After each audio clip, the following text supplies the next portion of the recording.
Morning everyone, welcome to our remote meeting of the Statutory Licence Subcommittee this morning. I'm Councillor Linda Marshall, Chair of the Subcommittee. I'm joined by Councillors David Bell, Carol Hampson, Derek Hicks and Karen Little. Please note this meeting is being recorded live to the Council's website and will be available to be viewed for a minimum of 6 months. I would like to give a warm welcome to any members of the public or media who are watching this live feed this morning. Before I commence with the formal business on the agenda, I'd like to cover some of the housekeeping issues for us all to follow in order for the meeting to run as efficiently as possible. For those participating in the meeting, if you could please only speak when invited to speak by myself as chair. Keep your microphone on mute at all times unless invited to speak. Members, if you wish to speak, please type RTS in the chat function. That will indicate to me that you wish to speak. Once invited to speak, introduce yourself with your name and position unless you've already introduced yourself earlier in the meeting. If I lose my connection, please note that Councillor Hampson will take over in my absence unless the connection is restored. Item 1, apologies, Jill. We have an apology for absence from Councillor Peter Atkinson, Chair. Well, thank you. Any substitutes, Jill? Councillor Karen Little for Councillor Atkinson. Are we any declarations of interest from members? No. No, thank you. This is an application, item 4, for the grant of a premises licence in respect of Little at Barnard Castle. I'd like to welcome the parties to the hearing, who are Mrs. Amanda Pillinger, representing the applicants, Mr. Philip Clough, and Miss Kerry Nelson from Little's. We have an objector that's audio, Mrs. Susan Harris. We're also joined by the licensing team leader, Helen Johnson. The legal advisor to the subcommittee this morning is Stephen Buston. Please note that 5 members will sit during the hearing today, but only 3 will make the decision. I'm now going to ask the legal advisor to explain why we do this and to run through the procedure for the hearing. Stephen. Thank you. Yes, Chair. Yes. With your permission, just to address your committee and everyone that's watching regarding a couple of points, including that issue you just referenced. We do have 5 councillors online here today, but just to make it clear that only 3 will be making the deliberations at the end of the hearing, because that number is the number prescribed by law. But we have 2 extra councillors who will sit just in case there are issues during the hearing, such as a member's feed dropping off or illness, etc. The other matter today is just to discuss the order of play. Because we'll try to make proceedings move along as smoothly as possible. I appreciate it's a virtual forum and maybe new to everyone, so I thank you all for joining us and just show some patience. Firstly, you're going to hear from Helen Johnson, who's the licensing team leader. She's going to outline the application for this premises licence. All parties will have an opportunity to ask questions of Mrs. Johnson, but I ask you just to please limit those to questions about a report, questions rather than statements, because everyone taking part today will be given an opportunity to present their own case and to make statements at some stage. After we've heard from Mrs. Johnson, we're going to then hear representations from those parties who've chosen to join us regarding their objections. So in this instance, Ms. Harris. Again, all parties will have an opportunity to ask questions of her if necessary. And then finally, we'll hear from the applicant regarding their application for the licence, with questions following that. And once all the representations have been made and all the questions have been asked, the parties will be asked to sum up. So we'll hear from the licensing officer, Ms. Harris, and the applicant in that order if they want to speak. And after that, the subcommittee can retire to deliberate the decision in private, and all parties will be notified either by telephone or by email. But also following that, you'll receive a formal written decision notice outlining the decision and the reasons for that. As your legal advisor today, please know I may interrupt proceedings if I consider it appropriate to do so. I'll try not to do that. You don't really want to hear from me. Does anyone on the committee or any of the parties present have any questions before we hear from the licensing officer? No. I'll take your silence as though you don't, and everyone's nodding, so that's good. With your permission, Chair, we should hear from Helen Johnson, the licensing team leader, please.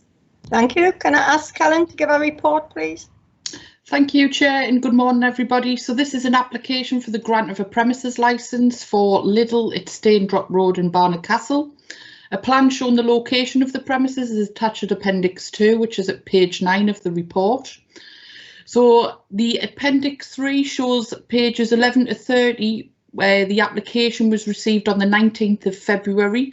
The consultation ended on the 18th of March 2020, and the application was applied for the sale of alcohol for off sales Monday to Sunday, 7 AM until 11 PM.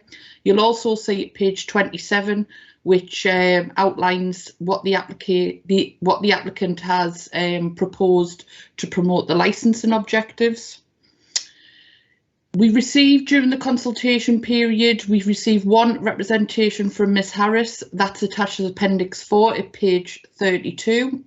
You'll also see at pages 33 to 35 that there was further information sent by the applicant to Ms Harris following that they'd received her representation, just outlining some further information to hope to alleviate any concerns. However, Ms Harris did respond to say that her representation remained. We received at pages 40 to 43, you'll see that there was a response from Durham Safeguarding Children Partnership in regards to the application. Again, the applicant went back to those and the concerns were alleviated and they came back with no comments in regards to the application. Appendix 5, pages 37 to 43, you'll see that we did receive responses from Durham Constabulary, County Durham and Darlington Fire and Rescue Service, Durham County Council Environmental Health, with all with no comments on the application. We have received some additional information from the applicant, which members should have party to. That included induction training, information around age restrictions, staff training documents, which I'm sure the applicant will go through in more detail. So recommendations to the committee is to determine the application with a view to promoting the licensing objectives. The representation, to take into account the representation, including any support and information by all parties. Durham County Council Statement of Licensing Policy. The relevant parts are attached as Appendix 6, pages 45 to 54. And also the statement, the Section 182 guidance under the Licensing Act. Relevant parts are attached as Appendix 7, pages 56 to 63. Options available to members today is to grant the licence subject to conditions that are consistent with the operating schedule accompanying the application and the mandatory conditions set out in the Licensing Act 2003. Grant the licence subject to modified conditions to that of the operating schedule where the committee considers it's appropriate for the promotion of the licensing objectives. To exclude from the scope of the licence any of the licensable activity to which the application relates. To refuse to specify a person on the licence as the designated premises supervisor, or finally reject the application. Thank you, Chair, and I'll take any questions. Okay, thank you very much. So we're having questions now. We have questions from Mrs. Harris. Have you any questions on the report, Mrs. Harris? No. Thank you. Thank you. So we have questions from the applicant now. Ms. Fillinger? No questions on the report. Members, have you any questions on the report? No questions. There's no RTS. So legal advisor? No, Chair. So we move on to the objectives representation. Ms. Harris, it's now your turn to address the committee on your objection. Right. Thank you, Chair. My name is Susan Harris and I live alongside a proposed development. I ask in my letter, does 7 AM to 11 PM mean every day? I think the answer is yes. The outlining planning permission granted 8 AM to 10 PM, Monday to Saturday and Sunday 5 hours. The reason? To protect the residential amenity of existing residents from the development in accordance with policy GD1 of the Teesdale District Local Plan and Part 15 of the National Planning Policy Framework. So why shouldn't we be protected? Why do they want to open such long hours when we are a small market town? It's not the M1. It's a huge firm and they should be responsible and show some respect for their neighbours. 7 AM to 11 PM means 6:30 AM to 11:30 PM because you have to allow for staff to come and go. We would get possibly 7 hours peace a night, and I don't think that is enough. 8 hours minimum for a proper night's sleep. Small example about the scale.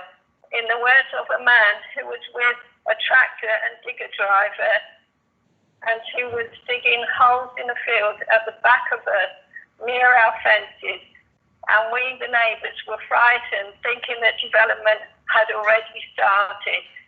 He said, "We're just doing tests. This will be massive." So opening these hours would add insult to injury. The combination of cheap alcohol, long opening hours, and being on the edge of town, not away from everyone in the countryside, and the fact that the possible troublemakers don't have vandal written on their faces. There is a problem by the river with cars. The people that drive them are possibly over 18. The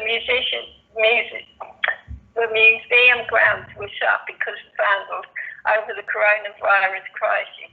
They are here and the police have problems with them. I am not criticising the age restriction policy. I'm just pointing out what is a strong possibility that they may cause problems roundabout in the local field. Last week there were empty beer bottles near the school. The school is not far away from the development. With cheaper alcohol, I think this will only get worse. And that's it. Okay, thank you, Mrs. Harris. You'll have a chance to come back later on if you want to. So have we any questions from the licensing officer, please? So Mrs. Pillinger, on behalf of the applicant, have you any questions? Okay, thank you. Members, any questions, Ms. Harris? Legal advisor, Stephen? Okay, thank you. Just turning my page. So now it's time for the applicant. Mr. Pillinger, you're acting on behalf of the applicants. Do you want to address the committee, please? Yes, thank you. Just unmuting myself. Yes, thank you, Madam. As has been pointed out by your licensing officer, this is an application for a premises licence operating between 7 AM and 11 PM Monday to Sunday. Of course, Madam, these hours are within the framework hours set out within your licensing policy for off-licensed premises. You've already heard that there were no objections from any of the responsible bodies, and very helpfully within your report you've seen all of the responses. I think there was one additional response to confirm there were no concerns, and that was from the Alcohol Harm Reduction Unit. I don't know if that was mentioned in the actual report. I think that appears on page 37 of the bundle. Clearly one representation was received from Mrs. Harris, and that appears at page 32 of the bundle. Concerns in the document in her letter focus on nearby residential properties, concerns about the availability of alcohol to young adults, litter, safety of the location. I think there were concerns that the pathway leading up to the store was narrow, and the impact on the local garage. If I can perhaps deal with those final two issues first, of course those are matters that would have been considered during the planning process in terms of the location of the actual store. And in relation to the impact on the local garage, paragraph 3.20 of your licensing policy confirms that the council shall not consider need or commercial demand when exercising any licensing function. So therefore, Madam, what I want to focus on is perhaps the main concern, which is the permitted hours and the availability of alcohol to young adults and the possibility of litter in the local area. Lidl, as you are aware, are a national operator. They have over 800 stores in the country, and the stores are located in a variety of areas. We have stores located in city centres, in community of impact zones, in retail parks, in towns and cities across the country. Very experienced in operating in different types of areas. And what Lidl try to do, which is perhaps unique amongst a lot of the bigger retailers, is they look to make a positive contribution to the area. They work with the police, they work with the local authorities, and they work with the local communities. Because by becoming part of the local communities and by caring about the local communities, they have the same standards and they have the same desired outcomes. They do have very strict procedures in place, and I know that Ms Harris did say that the alcohol procedures weren't necessarily her concern, but I think it's important just to run through them very quickly, because if the concern is about the sale of alcohol to young people or even to young adults who might be over 18, it's important that you're aware of the system of checks in place. So, Madam, there is the additional documentation that I did provide. Understandably, Madam, that the page numbers are different. The bundle that I produced, I put page numbers in the corner in handwriting, and of course when they go through your machine at the local authority they get paginated with different numberings. So perhaps if I can refer to my page numbers, which are the handwritten ones in the corner, just so we know we're looking at the same documents. Lidl work very hard with their training. It's actually carried out in store. And that's important because it means then that it's carried out by the store manager and by the area manager who know the area. They know any particular concerns that staff needs to be aware of. They start with the induction training, which appears on page 1 to 3. And you'll see, Madam, that all staff have to sign that document to confirm that they've understood the training and that they will comply with it. No person is allowed to operate a checkout until they've completed their training, and even then they are very closely monitored, initially by shift managers and then subsequently by other staff members. They use training trolleys, which is a concept where there's a variety of products in a trolley. Some are age restricted, some aren't, and the idea is that staff are tested to make sure that they know how to respond to each individual item. Part of the training is online because, of course, it's an ongoing thing. It's not enough just to train someone at the start of their employment. You have to keep training them and keep refreshing that training. So if you'll see on page 4 of the bundle, you'll see an extract of the online training programme that Lidl provide. Pages 5 to 15 is an extract of the Trading Store Law Manual, which is available at all stores. And this is the particular section that addresses age-restricted products. I think of particular importance is the top of page 9, Madam, which refers to proxy sales and how cashiers can spot proxy sales and how they can avoid them, because that's obviously a difficult area in which to address. But you'll see there is an extensive training section on that. Page 16 of the bundle contains the age-restricted policy. This is a document that's displayed constantly in the welfare area at each store, so it's available, staff can see it every time they go into the welfare area, acts as a constant reminder. Then you have another on page 17, age-restricted sales register, again asking staff to confirm that they've had that training, and it acts as a regular update to make sure that that training is there, and a checklist. There's the multiple choice test, which again forms part of the training on page 18 and 19. On page 19, I've got the answers.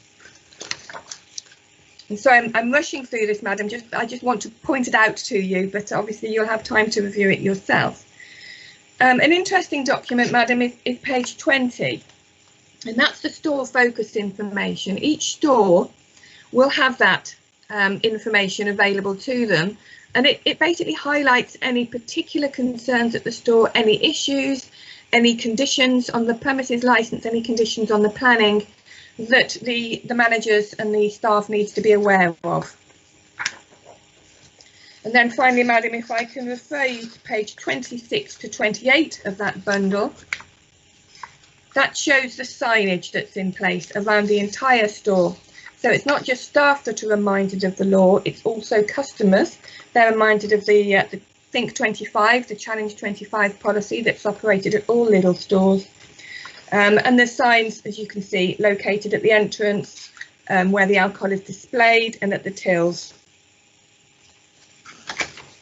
So a very brief summary of the training, but I think you will appreciate, Madam, it is a very extensive training programme that Lidl have in place. There's another procedure that Lidl follow, which again I think is unique to the company, in the fact that any cashier who believes that someone is under the age of 25 when they're trying to purchase alcohol, or believes that there might be a proxy sale taking place, or someone might be under the influence of alcohol already, they have to follow this very particular procedure, and that involves them pressing a button underneath their checkout. That button will call a shift manager, and it will be the shift manager who decides whether that sale takes place or not. You'll appreciate that sends a very clear message to everybody attending the store that there is a zero tolerance approach, that it's management that make the decision, and that the cashiers cannot be bullied or pressured into making sales to anybody. It is an extremely effective procedure, and that's been acknowledged by a number of police forces throughout the country. Obviously, they'll have to carry out checks, and what they do is they instruct Serve Legal, which is a company, an external company who carries out regular test purchases at all of their sites.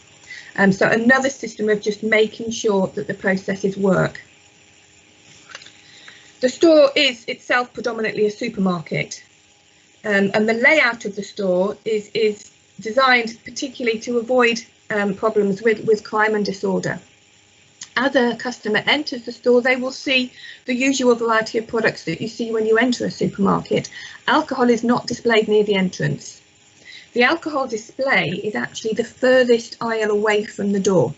So anybody wishing to purchase alcohol needs to walk through the whole store before they can actually reach the alcohol aisle. The area is constantly monitored by CCTV cameras, and also staff patrol the store. You'll appreciate, Madam, that a little store is very different to the giant Tesco's and Sainsbury's that we see around the country, and the fact that Lidl is quite an intimate store, quite small. So staff are walking around and staff are always monitoring customers. And the staff are trained that if they see someone loitering by the alcohol display that they think perhaps shouldn't be purchasing alcohol, they're trained to actually go up to that customer, try and avoid conflict and try and say, actually, I just thought you ought to know that we do have a challenge 25 policy. Obviously, you're lucky enough to look under 25, so you may be asked for your ID at the checkout. That just serves as an extra system of check, just to make sure, again, that customers are aware of the zero tolerance approach, and staff are constantly trying to avoid any conflict that might arise at tills. What I want to do is give you an example of Lidl working with the local police, with the local community, so that you can appreciate where the improvement lies. We had a store down in London where we applied for a premises licence, and at the time it was within an area that had been designated as a cumulative impact zone, significant problems with street drinkers, and the police and the licensing officer objected to the grant. And it was a very strong objection. It wasn't an objection on the grounds of if you agree to these conditions, we will allow the grant. It was absolute an objection. The licence was turned down, but on appeal, we were able to agree a very extensive list of conditions with the licensing authority. And also we agreed a start time of 9 AM for the sale of alcohol. We traded for approximately 6 months at this store. And the police were so impressed with what we had done in the area and the improvements that we'd made that they subsequently agreed to allow us to vary the application so that we could now trade from 8 AM. They wouldn't go to the 7 AM, but they agreed to allow us to work from 8 AM. And they were absolutely shocked by the improvements in the area. Lidl were confident that we would improve the area, but we were able to convince the police, so they turned from absolutely rejecting the licence in its entirety to actually allowing us to extend the permitted hours. So I think that's an example of how we can work in the local community. We're also a member of the Retail and Alcohol Standards Group, which I think you would probably expect us to be, trading at this level. And we are a funder of something called the Community Alcohol Partnerships. Now, I don't know whether you know much about these. They are fabulous initiatives that look to a particular area. They look at problems being experienced due to the sale of alcohol, due to the consumption of alcohol, and they put initiatives in place. But these are bespoke initiatives. These are ones that are absolutely appropriate for that particular area. They then go back and they monitor the improvements, and I think that is something that is unique. So don't just put the initiatives in place and walk away. They go back and they wait to see the improvements, and the improvements are staggering in terms of the reduction in sales of alcohol to minors, the understanding of young people about the impact of alcohol, and greater awareness of all the retailers in relation to proxy sales, for example. So Lidl are very committed to being a funder of those schemes because they think it's important to be part of those communities. Lidl work closely with Drinkaware. Again, that's an initiative that you will be familiar with, a charity working to reduce alcohol misuse. And Lidl also work with other charities. At the moment, their main charity is the NSPCC, where they work to deliver workshops and assemblies to primary school children across the country. I understand these have actually been continuing over lockdown through the use of systems such as Teams and Zoom, etc. So they are ongoing. They're very committed to that. And they work with local communities. So if a local school has a fundraising purpose, if there's a local charity holding an event, Lidl will work with those, will become very much part of the community. So, Madam, I do believe that Lidl will have a positive impact on the area. In relation to the permitted hours, I understand that Ms Harris has concerns about these permitted hours.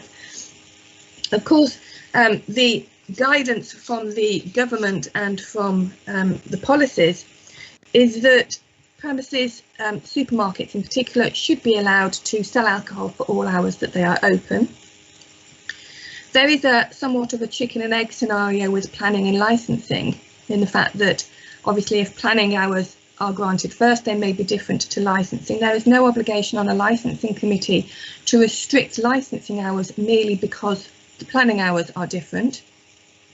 Any restriction in relation to the alcohol hours should be based on the licensing objectives, rather than just merely to comply with planning, because of course there are different considerations in the two processes. Clearly, if there is a planning restriction in place restricting the store opening between 8 and 10, then that is what Lidl will have to comply with until such time as planning is amended. But the reason we're applying for 7 to 11 is to allow us that flexibility to perhaps come back to the planning committee in the future and apply to extend those planning hours. Obviously, we wouldn't want to have to come back to the licensing committee as well. And in terms of the actual hours, the concerns raised by Ms Harris were relating to young people drinking and perhaps going into the fields and litter. There's been no evidence to suggest that that's more likely to happen between 7 and 9, or 7 and 8, sorry, Madam, and 10 and 11 at night. That type of activity, Madam, would normally happen, I would suggest, in the daytime rather than at those extreme ends of the hours. So therefore, Madam, I would ask that you consider granting the licence for the hours applied for, being 7 to 11. Madam, I do have some references to your policy, to the Section 182 guidance, which I would ordinarily refer to in my summing up. So if you're happy for me to proceed on that basis, Madam, and make those references at that point, that is the application, unless you have any questions. Okay, thank you very much. I'm going to now ask the licensing officer, Helen, have you any questions on the report?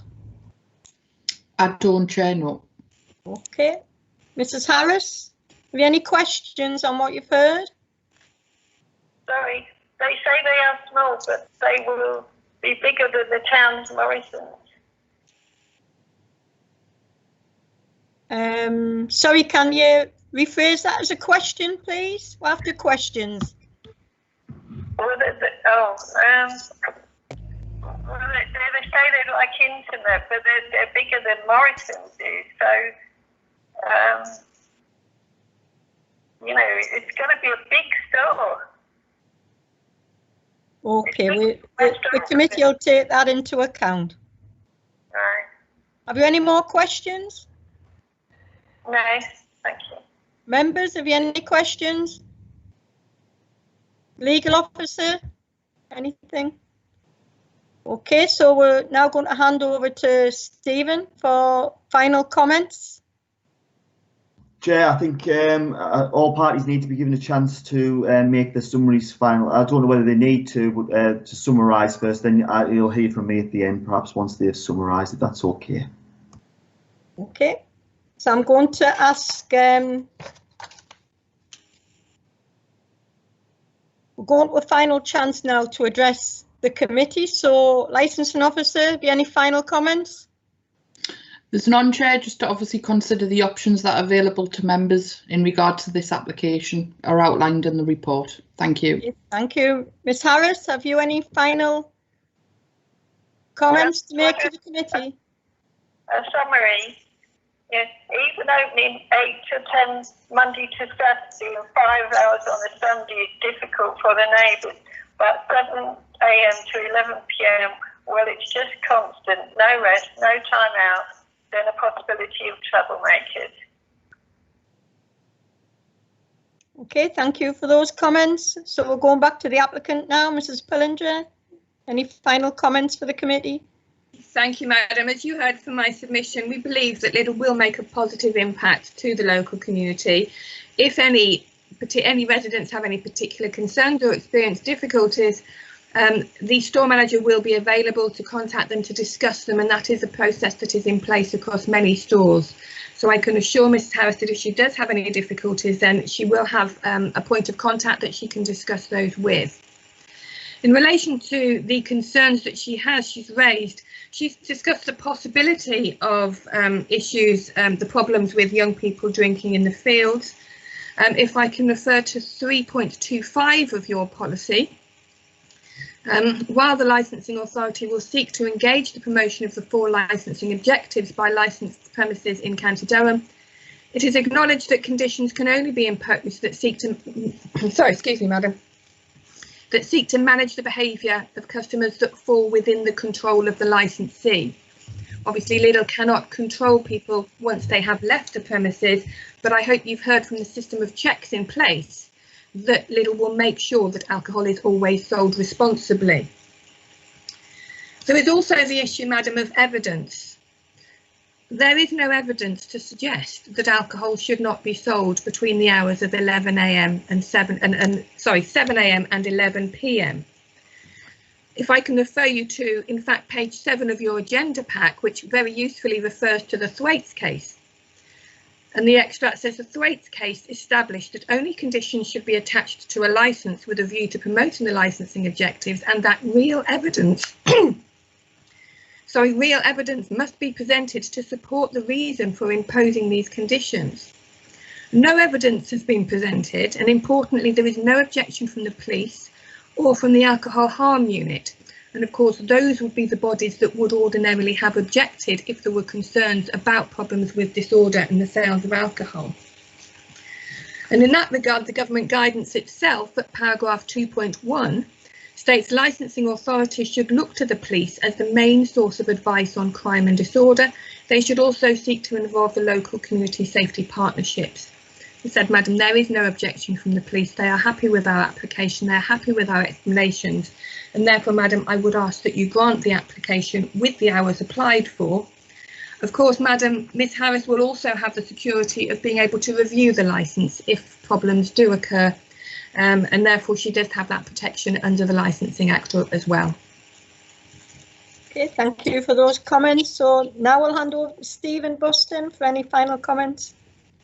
Thank you, Chair. Yes, obviously you've heard from all of the relevant parties now. You need to deliberate regarding the evidence, your decision and the reasons for your decision. You have the substantial written representations there. You've heard the verbal evidence of Ms Harris. You've obviously got her written representations as well. You need to attach the appropriate weight to those representations. I can ultimately give you legal advice regarding the decision, but you need to set your mind to the question, is this licence going to undermine the 4 licensing objectives, something I'm sure you're able to do. I ask you to make your considerations in private, but also to have due consideration of the Council's statement of licensing policy, the framework hours, the section 182 guidance, which I know you will all be familiar with. Just very briefly to say thank you everyone for your patience, including Ms Harris. I know you've had connectivity issues in taking part in today's hearing. Everyone's input is greatly appreciated. I hope you all feel you've been given ample opportunity to express your views. It's now a matter of the subcommittee going away and deliberating. And if you can make it clear which 3 councillors are going to do that, Chair, perhaps. Okay, thank you. Thank you for that, Stephen. Can we now agree which members will make the decision with me, please? Councillor Hampson. Okay, thank you, Councillor Bell. So we're going to retire now to consider the representations that have been made to us. All parties will be nominated of the decision by the licensing officer later today. Item 5 is any other business. I've not been informed of any items, so that includes the business. And before the broadcast ends, I'd like to thank those members of the public and media who have watched this meeting. If you wish to find out about the decision, email licensing@durham.gov.uk. This address can also be found on our website with the papers for this meeting. Thank you. Have a good day.